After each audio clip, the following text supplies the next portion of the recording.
قال الحمد لله لا جدي أكل حق حد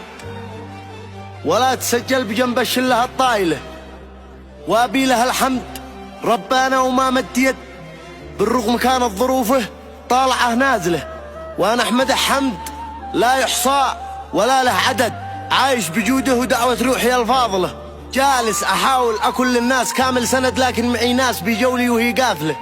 أقول لهم أيش ولا أيش ما فيش رد، الناس بتشوفها خضراء وهي قاحلة، ما عاد فيني مساحة للزعل والنكد، قولوا لمن قرر الفرقة عن اشتاق له، حي الله اللي بقى والله مع من بعد، حلفت ما عاد راضي حد ولا جامله،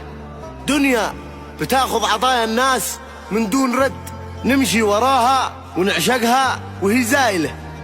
والعافية كنز يعرفها عليل الجسد، بس أغلب الناس عن جل النعم غافلة، لا يعجبك يا غبي في الناس كثر العدد، ركز بمن ترتكي في اللحظة القاتلة، لا تنتظر من حدا يبقى على ما وعد، ما تعرف الشخص إلا يوم تحتاج له،